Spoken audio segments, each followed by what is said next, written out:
Rémi, est-ce que vous êtes heureux de cette finale? On dit une finale rêvée. Est-ce que pour vous, c'est une finale rêvée? Non. Non. Vous pas rêviez du de tout. quoi?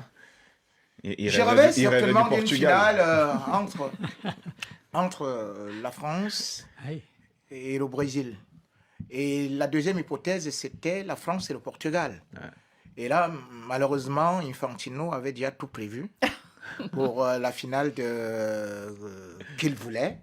Et c'est ce qui s'est passé, c'est-à-dire que d'abord, il devait avoir l'Argentine. On a tout fait.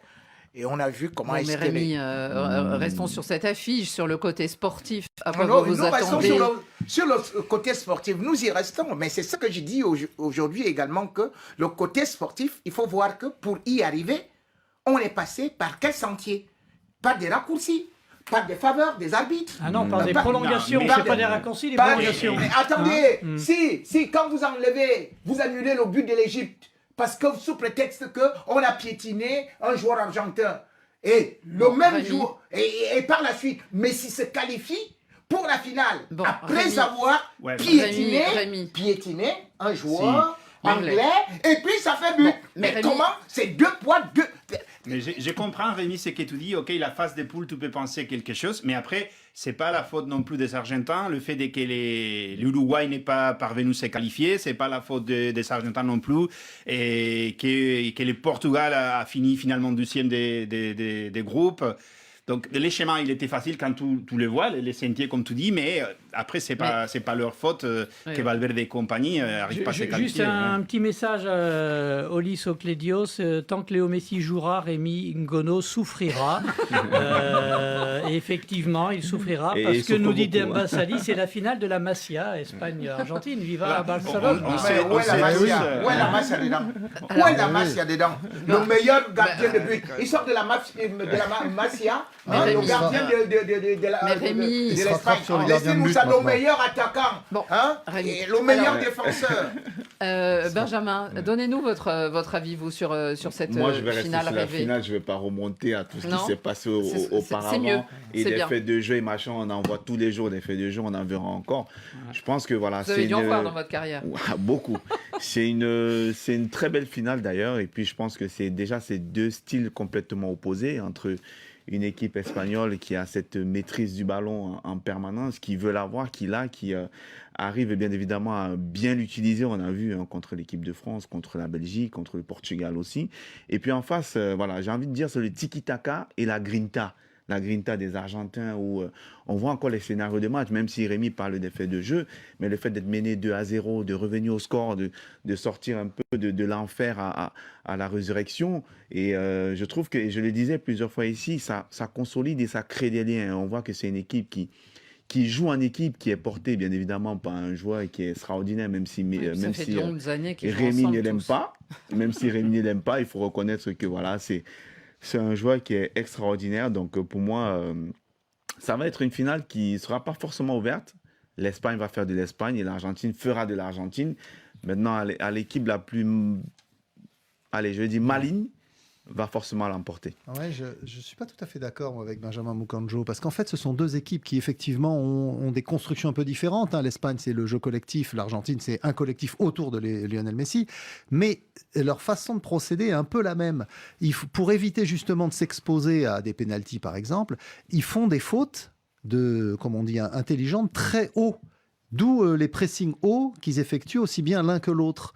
Et il y a eu des statistiques, alors là je ne les retrouve pas, mais qui démontrent que... Quand non, le- mais- on s'appuie sur des statistiques. Mais j'ai pas de doute. qui démontre qu'effectivement l'Espagne et Deschamps a pesté contre ça justement, contre ce fait qu'ils fassent beaucoup de fautes, alors pas des grosses fautes, des petites fautes, qu'ils les fassent très hautes. Et l'Argentine est l'équipe qui a fait le plus de fautes depuis le début de la compétition. Alors, c'est normal, Oui, mais ils ont joué des prolongations. ils ont joué plus de C'est matchs ça. que les autres, c'est vrai. Plus de matchs, plus de matchs. plus de temps Mais- de jeu. mais ils ont Et fait ils ont pris beaucoup de buts aussi. ils ont quand fait même, hein, 88 parce que fautes. par match, ils Non, prenaient oui, des buts. Hein. mais ils ont fait 88 fautes Un but par match. signalées. Ouais, ils Et prennent des buts justement, à chaque là fois. où il y a ce débat, c'est toutes ces fautes qui ne sont pas signalées. La Oui. petite faute que, bon, eh bien, elle ne mérite pas un carton jaune, mais il y a Ah quand oui, même une le faute. coup, Voilà, le petit déséquilibre de l'adversaire qui fait que, bon, vous prenez un avantage. Et de ce point de vue-là, cette finale va être tout à fait inédite parce qu'on a deux équipes qui évoluent un peu de la même façon, La même façon. sur ce point-là. C'est Sur ce vrai que point. c'est C'est très peu, un hein. aspect du match, mais après, la façon de jouer, la façon de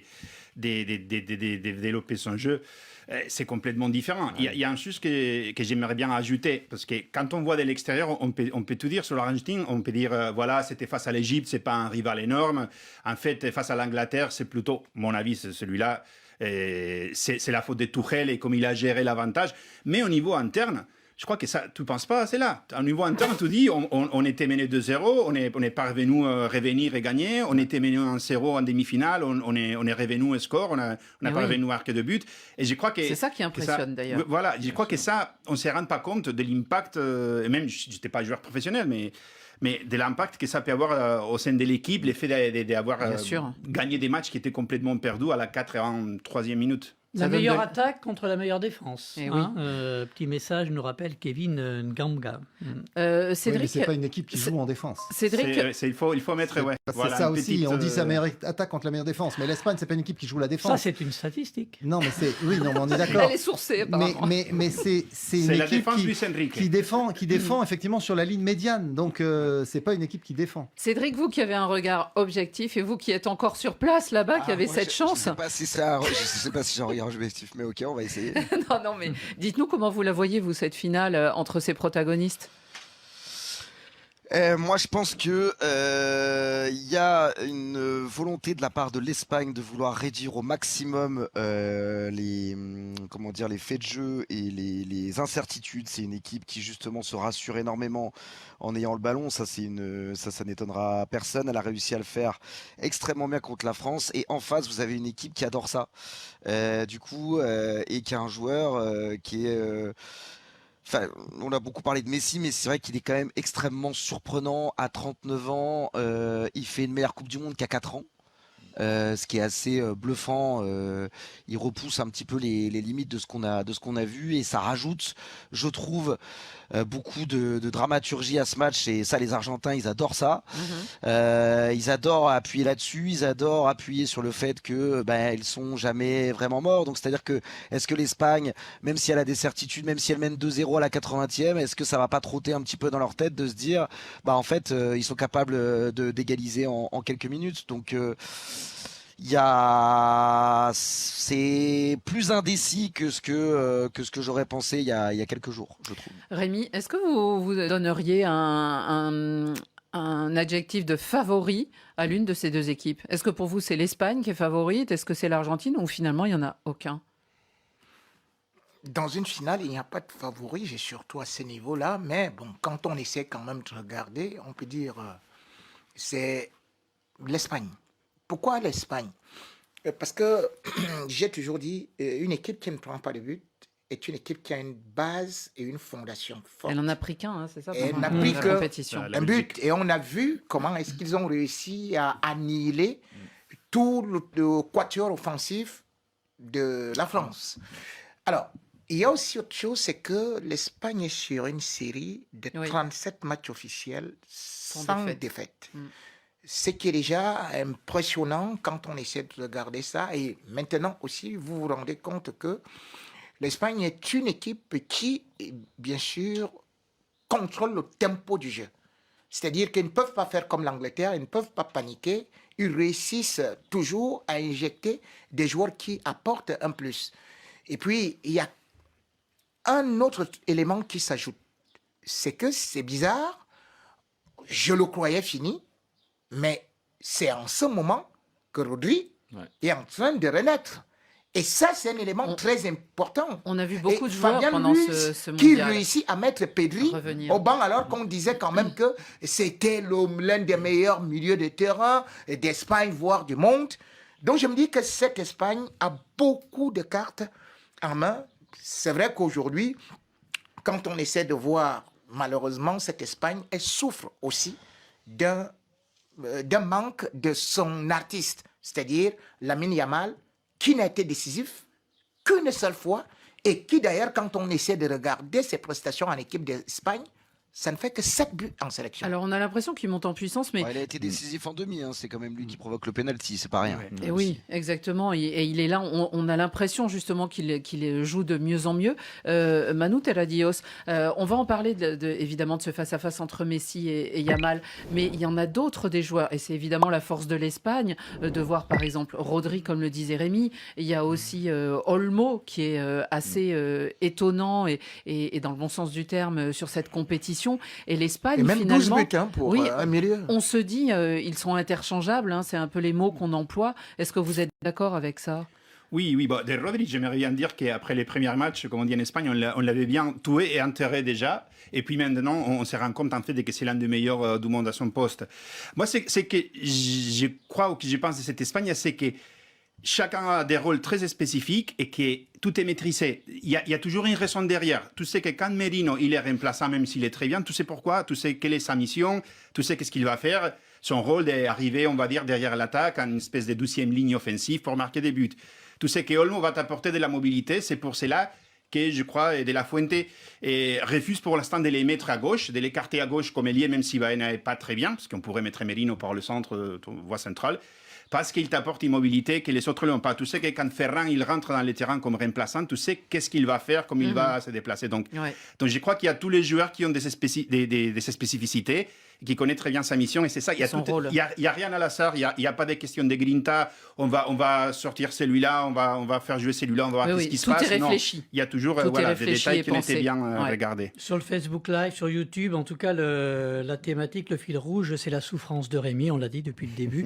Rémi a fait son choix, donc l'Espagne, visiblement. Pour une fois, Rémi est réaliste et on sent que ça lui coûte, là, cette analyse. Et puis Gustave Accenti, pour Rémi, c'est surtout samedi, Mbappé, Bellingham, la petite finale pour savoir qui va faire la plus belle saison blanche. Ah non, il n'y a pas. On va en parler de la petite finale après, Rémi. Ces deux équipes qui vont s'affronter, Xavier Barré, il y a une chose intéressante. Alors, vous savez, Alejandro Valente nous gratifie en ce moment d'articles en mettant en lumière l'actualité au vu du passé. Et il a bien cherché dans les archives. Eh bien, la dernière fois que ces deux équipes se sont rencontrées, c'était il y a 60 ans. Coupe du Monde en Angleterre, le 13 juillet 1966, et l'Argentine s'était imposée 2-1 devant l'Espagne. Bon, plus récemment, il y a eu un 6-1 en 2018. Là, c'était l'Espagne qui avait remporté son match. C'était avant le Mondial de Russie où les deux étaient partis en huitième de finale. Là, est-ce que ça joue un rôle, tous ces Argentins qui jouent en Espagne ?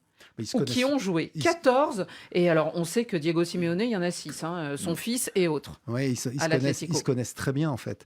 Et il y a énormément de ponts entre les deux pays. Est-ce que ça peut jouer dans un match ?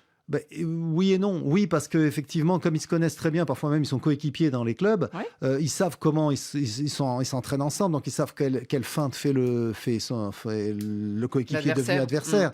Donc ils savent quels sont les points faibles, les points forts, mais comme l'adversaire sait aussi quels sont les points faibles, les points forts, c'est un peu un jeu de poker menteur entre eux.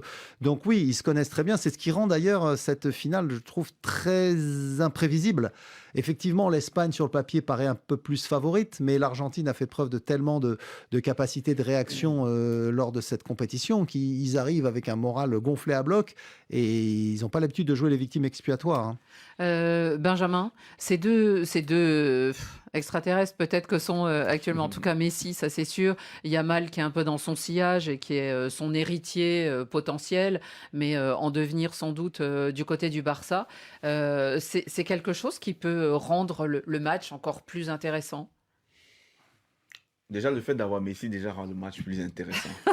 Yamal, il est encore jeune, il est encore en train de faire ses classes, il a besoin de faire ses preuves. Gammes. Aujourd'hui, il lui a donné le bain, n'oubliez pas. Ah oui.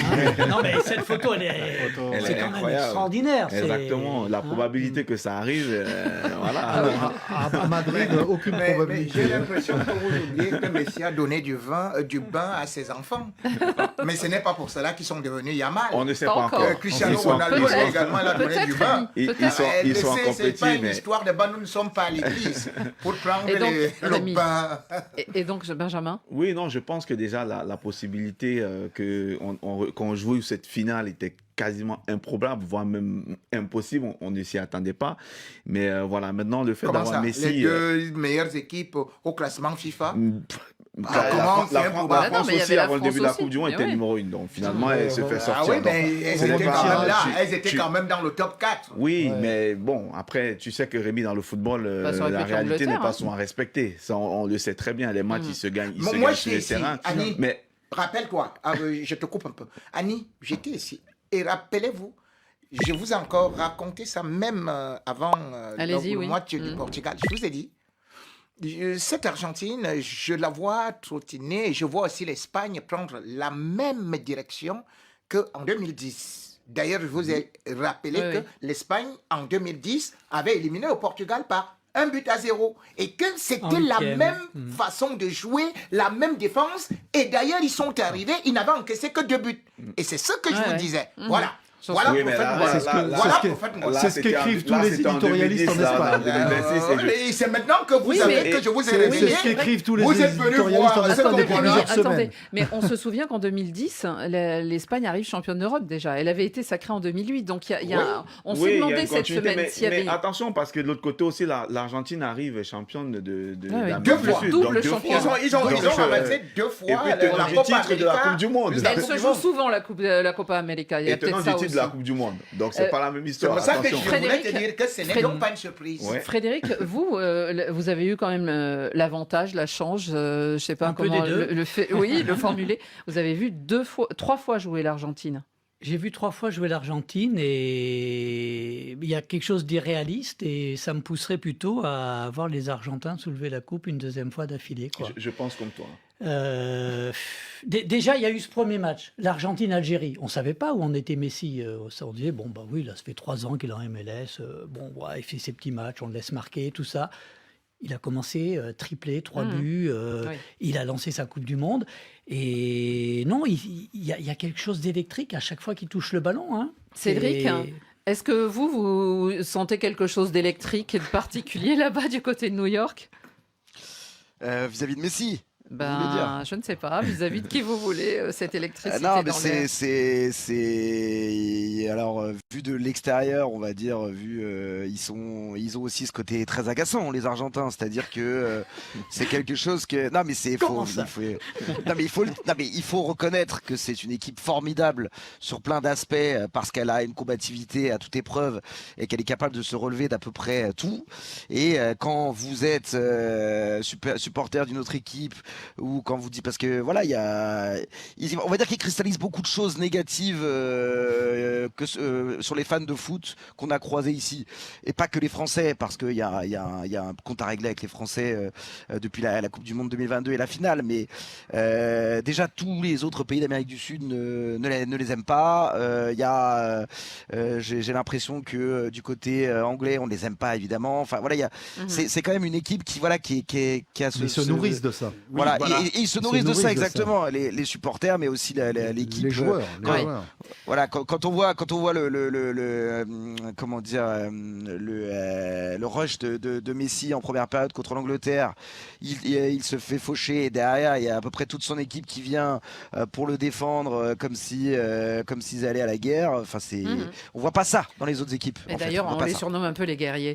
En tout cas, pour terminer, parce que le temps file et on a une autre petite finale à aborder. Manu, une chose, c'est qu'en plus, les deux sélectionneurs se connaissent extrêmement bien. Très très bien. En fait, ils sont Il toujours vit en Espagne contact. d'ailleurs, Oui. Scaloni. Hein. Scaloni, il habite à Majorque. Sa femme est espagnole, ouais. C'est pas du tout une mauvaise destination pour habiter pour les vacances. Très festive, mais paraît-il. c'est surtout parce que Scaloni, il a joué en Espagne quand il était joueur. Il a passé ses examens. Il a fait son cours d'entraîneur en Espagne avec la fédération espagnole. Et devinez qui était son prof. Elles sont super Luis bizarres. de la ouais. Fuente. C'était Luis de la Fuente qui était son prof il y a 10, je crois que c'est 11 ans. 2017. Et depuis ces moments-là, ils sont toujours en contact. Ils se même le disent qu'ils s'envoient des textos de temps en temps pour voir comment ça va. Je sais pas. Je crois pas qu'ils ont chambré cette fois-là. Ils ne sont pas l'air d'être comme ça. Non, c'est pas l'air de Mais le genre. voilà, c'est Ils c'est sont deux sérieux. personnes qui partagent plein d'idées, qui Ouais. plein de commentaires sur le foot. On va dire pratiquement tous les mois, quoi. Ben, la confrontation sera très intéressante à suivre et on la suivra notamment grâce à vous sur l'antenne de RFI Afrique, Cédric de Oliveira.